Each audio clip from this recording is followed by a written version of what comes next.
Oke, sekarang ada pertanyaan. Di Alkitab kan bilang saat Tuhan Yesus datang kedua kali, setiap mata akan melihat Dia. Terus kalau bumi bulat dan Tuhan datang hanya di sebelah timur, bagaimana mereka yang di sebelah barat bisa lihat?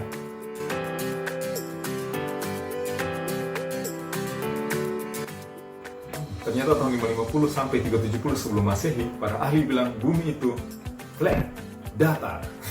Dan mereka ini para ahli hebat loh pada zamannya.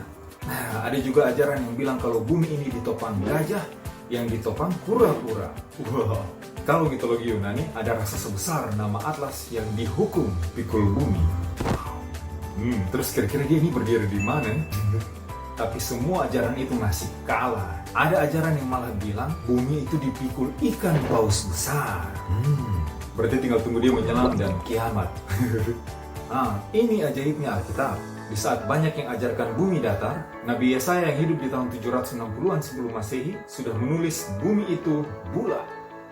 Dan di saat banyak yang ajarkan bumi itu ditopang gajah, kura-kura, raksasa, dan ikan, Ayub yang lahir kurang lebih 1 abad setelah air bah sudah menyatakan Allah menggantungkan bumi pada kehampaan. Wow! Nah, sekarang melalui kecanggihan teknologi, mana yang terbukti benar? Alkitab atau ajaran-ajaran lain tadi? Jelas Alkitab lah. Ferdinand Magellan berhasil mendemonstrasikan kalau bumi itu bulat di tahun 1519 sampai 1522. Kemudian di abad ke-17, Sir Isaac Newton dengan lebih akurat membuktikan bumi itu bulat. Mereka berdua ini orang-orang hebat dan sangat terkenal di zamannya. Dan keduanya adalah orang Kristen, pengikut Kristus yang sangat setia. Nah, jauh sebelum mereka buktikan bumi bulat, buku ajaib ini sudah nyatakan itu duluan. Tapi anehnya saudara, saat ini masih ada yang meyakini bumi itu datar. Lebih aneh lagi, diantaranya ada yang ngaku-ngaku Kristen. Saudara, saya ini awam, bukan ahli astronomi seperti Sir Isaac Newton. Tapi dengan logika awam seperti saya saja, teori bumi datar itu benar-benar mengerikan. Kalau teorinya disimulasikan, kurang lebih seperti ini. Buminya datar, sering. Ini Kepulauan Nusantara, Indonesia. Nah, matahari dan bulannya kecil, saudara. Ukurannya juga mirip-mirip. Matahari dan bulan ini yang bergerak keliling di atas permukaan bumi. Saudara, kurang lebih ada 3 hal yang tidak masuk akal yang mata awam saya lihat. Pertama, cahaya macam apa ini? Saudara lihat, cahaya mataharinya ada batas rata. Ini seperti di film, kekuatan terang dan gelap itu berbenturan, menciptakan batas yang nyata.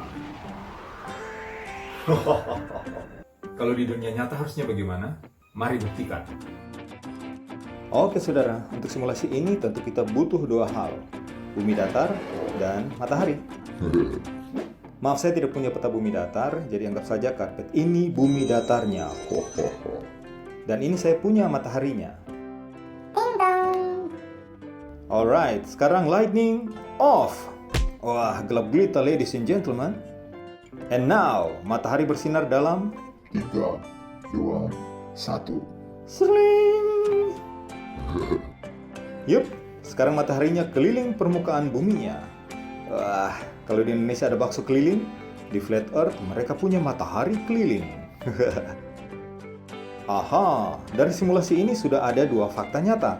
Pertama, dimanapun posisi mataharinya, semua orang di atas Flat Earth pasti bisa lihat. Fakta kedua, seluruh permukaan Flat Earth 1 kali 24 jam kena cahaya. Artinya, di bumi datar harusnya tidak pernah ada malam. Oke, jelas. Hal tidak masuk akal yang kedua, no sunrise and no sunset. Matahari tidak terbit dan tidak terbenam. Iya kan? Coba lihat simulasinya. Ini kan namanya matahari datang dari timur, bukan terbit dari timur. Kalau bumi itu datar, kita akan lihat matahari itu datang dari timur. Terus mataharinya seperti HP, ada tingkat kecerahan. Mataharinya dari jauh gelap, makin dekat, makin terang.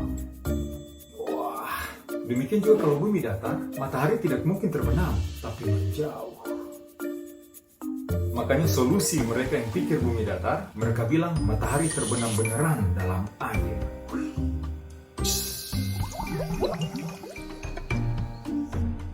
Hal tidak masuk akal ketiga, cahaya bulan. Saudara lihat gambar ini, cahaya matahari sampai ke bulan, tapi tidak ke area ini. Hebat, baru saya tahu ternyata cahaya matahari flat earth bisa ada spasi, lompat-lompat. Sangat jelas saudara, pemisahan siang dan malam sebagaimana dikatakan dalam Alkitab, itu karena bumi bulat. Matahari terbit dan terbenam, itu juga karena bumi bulat. Demikian juga bulan terbit dan terbenam, bercahaya dari sabit sampai purnama, itu semua hanya bisa terjadi kalau bumi bulat. Oke, sekarang ada pertanyaan. Di Alkitab kan bilang, saat Tuhan Yesus datang kedua kali, setiap mata akan melihat Dia. Terus kalau bumi bulat dan Tuhan datang hanya di sebelah timur, bagaimana mereka yang di sebelah barat bisa lihat? Nah, pertanyaan ini sebenarnya tidak perlu muncul kalau kita mengerti bagaimana hari kedatangan Tuhan itu. Pertanyaan ini muncul karena ada yang berpikir Tuhan itu datang cuma disertai beberapa malaikat dan kedatangannya itu cuma satu arah ke satu titik, sering, terus langsung balik, serak. Padahal Alkitab jelas bilang, sebab sama seperti kilat memancar dari sebelah timur dan melontarkan cahayanya sampai ke barat, demikian pula kelak halnya anak manusia pada hari kedatangannya. Persamaannya seperti ini. Setiap mata akan melihat matahari di hari Senin. Benar kan? Walaupun mereka yang di timur duluan. Jadi pada hari kedatangannya, Tuhan Yesus akan menjemput semua umatnya dari timur sampai ke barat, sampai ke seluruh penjuru bumi. Tidak ada yang terlewatkan. Kita semua akan diangkat, terbang untuk gabung dengan juru selamat kita di angkasa. Setiap kita akan memandang wajahnya dengan air mata bahagia. Hari itu surga juga langsung sunyi saudara, karena semua malaikat surga turut serta menjemput kita. Jumlahnya bisa sampai miliaran. Dijamin seluruh langit akan terang benderang dan ribut dengan bunyi trompet. Ini akan jadi hari kesukaan besar dan dahsyat bagi pengikut Kristus. Tapi bagi mereka yang menolak Kristus, hari itu akan jadi hari ketakutan dan kehancuran besar. Mari saudara, terima Kristus sebagai satu-satunya Tuhan dan Juru Selamat. Mari kita semua tetap setia menuruti firman-Nya. Tetap bagikan Injil kebenaran ini bahwa Yesus datang segera. Amin. Datanglah Tuhan Yesus.